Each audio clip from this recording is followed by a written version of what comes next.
नमस्कार, स्वागत है आप सभी का आपके अपने प्लेटफ़ॉर्म पर। यूपीपी के लिए आप सब जानते हैं नोटिफ़िकेशन जारी हो चुकी है, फॉर्म प्रक्रिया चालू है और साथ ही साथ कहीं न कहीं परीक्षा की तिथि भी आपके सामने एक रखी गई है मोटा-मोटा एवरेज के आधार पर ही। लेकिन हमारे पास कैसा ब्यौरा हो, हम कैसे तैयारी करें, क्या-क्या बातें हमारे पास हैं, अभी भी क्या उतना समय है कि हम तैयारी कर सकते हैं, ये सारी बिंदुओं को हम समझेंगे।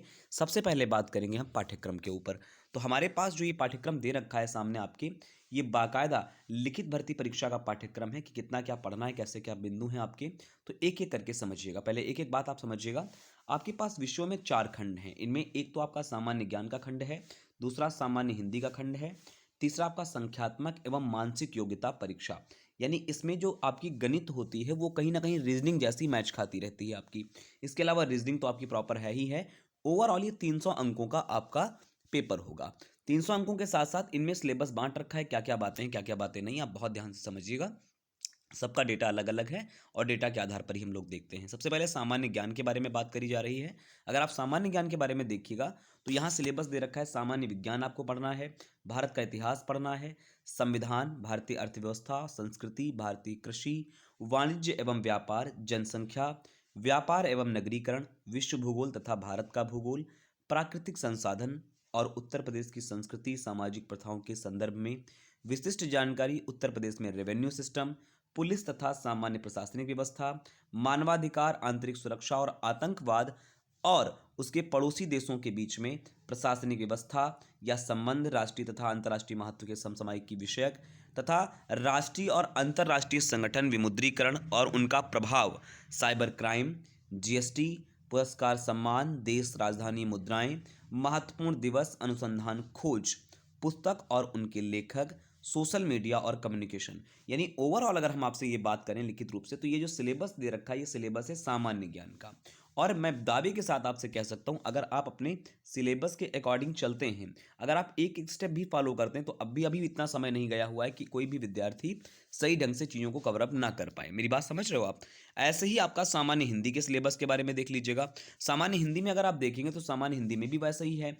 एक तो हिंदी और अन्य भारतीय भाषाएं, चाहे वो हिंदी के प्रकार हों, अन्य चीज़ें हों, हिंदी व्याकरण एवं मौलिक ज्ञान, हिंदी वर्णमाला, तद्भव तत्सम, पर्यायवाची विलोम, अनेकार्थी, वाक्यांशों के स्थान पर एक शब्द, समरूपी भिन्नार्थक शब्द, अशुद्ध वाक्यों को शुद्ध करना, लिंग वचन, कारक, सर्वनाम, विशेषण, क्रिया, काल, वाच्य, अव्यय, उपसर्ग, प्रत्यय, संधि, समास, विराम चिन्ह, मुहावरे, लोकोक्ति, रस, अलंकार, छंद, अपठित बोध, प्रसिद्ध कवि, लेखक और उनकी रचनाओं सहित हिंदी भाषा में पुरस्कार के साथ साथ यहाँ एक चीज़ दे रखी है विविध की भी। तो हमें मोटा मोटा ये समझ में आता है कि हिंदी का लगभग लगभग पूरा सिलेबस ही दे रखा है। ठीक है, हिंदी का लगभग लगभग जितना भी हिंदी का सिलेबस का पार्ट है, पूरा ही पूरा। जैसे अगर आप देखते हैं कि आरो यारो में हुआ सेलेक्टिव 6 टॉपिक पूछे गए, लेकिन यहाँ ऐसा सेलेक्टिव वाला रूल नहीं है दोस्त। ठीक है, आगे अगर बात करें हम संख्यात्मक एवं मानसिक अभियोक्ता के बारे में, तो देखिए यहाँ पर दोस्त क्या क्या चीज़ें आपको पढ़नी पड़ेंगी। एक तो आपको संख्या पद्धति पढ़नी पड़ेगी, यानी कि संख्या पद्धति, नंबर सिस्टम,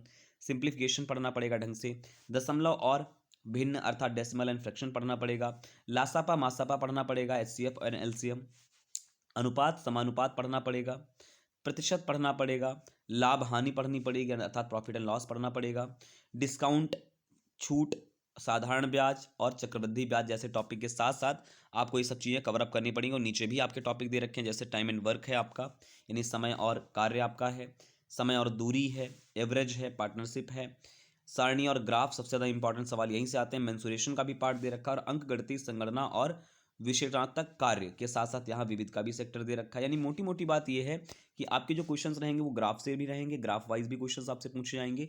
बाकी जो सिलेबस दे रखा है वो तो दे ही रखा है। अब ग्राफ वाले सवाल इसलिए भी बहुत इंपॉर्टेंट होते हैं क्योंकि संगठित रूप से अगर मेहनत करते हो तो 5 सवाल तो 4 सवाल या 3 सवाल तो वहीं से ही आ जाते हैं। ठीक है ना, तो आप कर सकते हो, कोई बड़ी समस्या नहीं है। मानसिक अभियोगिता में अगर देखोगे तो आपसे यहाँ देखो तार्किक आरेख दे रखा है और संकेतक संबंध विश्लेषण दे रखा है, प्रत्यक्ष ज्ञान बोध, शब्द रचना परीक्षण, अक्षर और संख्या श्रृंखला, शब्द और वर्णमाला में आंशिक समरूपता, व्यवहारिक ज्ञान परीक्षण, दिशा ज्ञान, डायरेक्शन पढ़ते हो ना, दिशा ज्ञान परीक्षण, आंकड़ों का तार्किक विश्लेषण और अंतर्निहित भावों का विनिश्चय करना, यानी डिटर्मिनेशन इम्प्लाइड मीनिंग। ये सारी चीज़ें आपकी मानसिक अभियोगिता के अंतर्गत आने वाला सिलेबस है।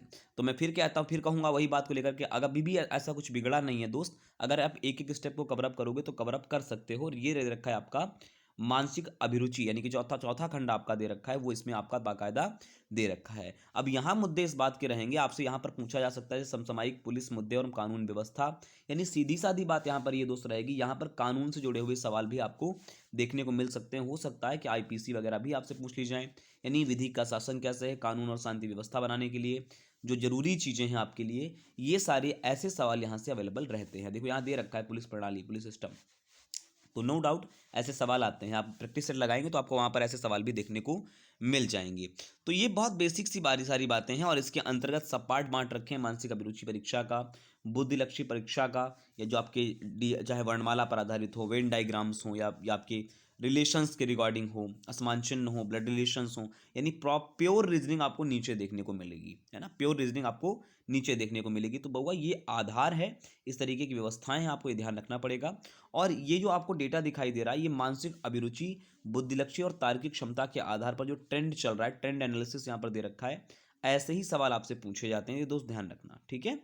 क्लियर है इतनी बात। अब हिंदी के बारे में अगर आप चाहो तो देख लीजिएगा, हिंदी के बारे में कैसे पूछे जाते हैं।